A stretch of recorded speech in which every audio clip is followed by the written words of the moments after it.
Oke, hari ini kita bakal bahas satu pertanyaan filosofis yang gede banget, yang udah jadi perdebatan dari dulu. Apa sih sebenarnya hukum itu? Yuk, kita mulai dengan pertanyaan yang nusuk banget. Coba bayangin, ada hukum yang super jahat, bener-bener jahat. Tapi, hukum itu disahkan lewat prosedur yang sah, yang bener. Pertanyaannya, apakah itu masih bisa kita sebut hukum? Nah, buat ngejawab itu, kita perlu paham satu ide kunci dari para pemikir kayak Jeremy Bentham dan John Austin. Kata mereka, kita harus bisa misahin dua hal ini.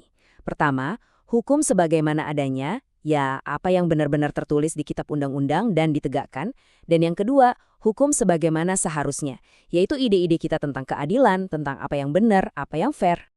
John Austin, nih, ngomongnya blak-blakan banget. Buat dia, hukum ya hukum, titik. Mau kita benci setengah mati, mau kita anggap itu salah secara moral, itu nggak mubah fakta bahwa itu adalah hukum. Jadi pertanyaan, apakah ini sah secara hukum, itu beda banget sama pertanyaan, apakah ini baik secara moral? Dan ini bukan cuma teori ngawang-ngawang loh. Buat mereka, nyampur adukin dua hal ini tuh bahaya banget buat masyarakat. Kenapa? Karena ada dua jebakan. Di satu sisi, ada si anarkis. Dia bakal bilang, wah hukum ini nggak adil, berarti ini bukan hukum. Jadi nggak usah saya patuhi. Bahaya kan? Di sisi lain, ada si reaksioner. Dia bakal bilang, ini kan hukum, berarti ini pasti benar. Dan akhirnya, semua kritik, semua usaha perbaikan, jadi mati. Oke, kedengarannya masuk akal ya teorinya. Tapi gimana kalau aturannya itu abu-abu? Gak jelas. Nah ini dia tantangan besar pertama buat ide pemisahan ini. Coba kita pakai contoh yang kelihatannya simpel banget. Ada aturan, dilarang membawa kendaraan di taman. Simpel kan? Kalau mobil jelas, itu kendaraan. Gampang, nggak ada perdebatan. Tapi gimana kalau sepeda? Itu termasuk kendaraan nggak ya di sini? Atau sepatu roda? Nah, loh, di sini aturannya mulai jadi abu-abu kan? Kita jadi bingung harus gimana. Nah, area abu-abu kayak gini, ini nih yang disebut oleh H.R.A. Hart dengan istilah keren penumbra ketidakpastian. Gampangnya gini, setiap aturan itu punya inti yang jelas banget.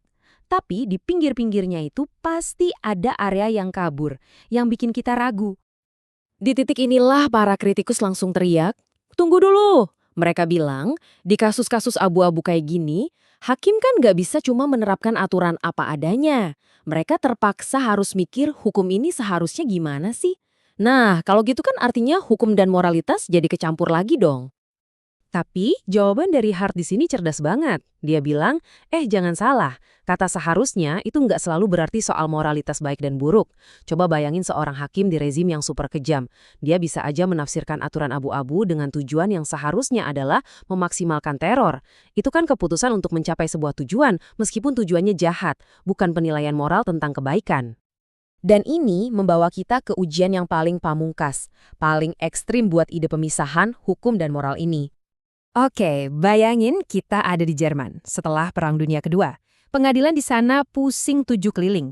Mereka harus ngapain sama orang-orang yang melakukan hal-hal super keji, tapi tindakan mereka itu legal menurut hukum Nazi yang berlaku waktu itu. Susah kan? Salah satu kasus yang paling terkenal itu tentang seorang istri. Dia mau nyingkirin suaminya pas zaman Nazi. Gimana caranya? Gampang. Dia laporin suaminya sendiri karena dianggap menghina Hitler. Itu kejahatan serius waktu itu. Singkat cerita, suaminya dihukum. Tapi setelah perang usai, keadaan berbalik.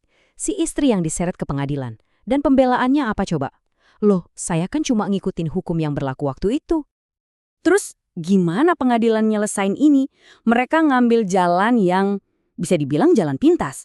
Mereka bilang gini, hukum Nazi itu saking jahatnya, saking gak bermoralnya, sampai itu bahkan gak layak disebut hukum. Jadi mereka anggap hukum itu tidak pernah sah. Seolah-olah dari awal hukum itu nggak pernah ada. Nah, di sini kita dihadapkan pada dua pilihan, dua cara pandang. Pilihan pertama, kita bilang aja, hukum jahat itu bukan hukum sama sekali, anggap nggak ada. Pilihan kedua, kita akui, oke, itu memang hukum, sah secara prosedur, tapi kita tolak mentah-mentah karena itu terlalu jahat untuk ditaati. Kira-kira mana jalan yang lebih jujur? Nah, H.L.A. Hart punya pendapat yang beda. Menurut dia, cara yang dipakai pengadilan Jerman itu ya emang kedengarannya enak, memuaskan secara emosional. Tapi ada harga mahal yang harus dibayar secara moral. Kenapa mahal? Karena, kata Hart, Dengan bilang, oh itu bukan hukum, kita itu sebenarnya lagi sembunyi. Kita menyembunyikan dilema moral yang sesungguhnya. Kita jadi pura-pura nggak ada pilihan yang sulit. Padahal faktanya, kita lagi dihadapkan pada pilihan antara dua hal yang sama-sama nggak enaknya. Jadi, intinya begini. Menurut Hart, jalan yang lebih jujur, lebih berani, adalah dengan menghadapi dilema ini terang-terangan. Pilihannya cuma dua, dan dua-duanya pahit. Satu, kita biarkan si wanita jahat itu bebas, gak dihukum. Atau dua, kita hukum dia, tapi kita harus mengorbankan satu prinsip hukum yang super penting, yaitu orang gak boleh dihukum pakai hukum yang dibuat belakangan. Sikap yang kedua ini, menurut Hart, jauh lebih jelas secara moral. Kita bilang aja terus terang, iya, secara teknis itu adalah hukum, tapi itu adalah hukum yang sangat jahat, dan karena itu kita punya kewajiban moral untuk tidak mematuhinya. Jadi kita akui keberadaan hukum itu justru supaya kita bisa mengutuknya sekeras-kerasnya. Intinya, seperti yang dibilang Hart, kalau kita punya dilema moral, jangan disembunyikan. Dengan tetap memisahkan hukum dan moral, kita jadi punya senjata yang ampuh, yaitu kritik moral. Kita bisa bilang, hukum itu salah secara moral. Senjata ini, kata Hart, terlalu berharga untuk dibuang cuma demi bikin definisi hukum kita kelihatan rapi dengan bilang, oh itu bukan hukum. Jadi kesimpulannya apa? Memisahkan antara apa itu hukum dan apa hukum yang baik, itu bukan berarti kita jadi nggak peduli sama moralitas. Justru sebaliknya, tujuannya adalah biar kritik moral kita tetap tajam dan punya gigi. Dan ini ninggalin kita semua dengan satu pertanyaan pamungkas. Kalau sebuah aturan itu sah secara hukum, tapi jahat luar biasa secara moral, apa kewajiban kita untuk mematuhinya? Nah, pemikiran ini nggak ngasih kita jawaban yang gampang.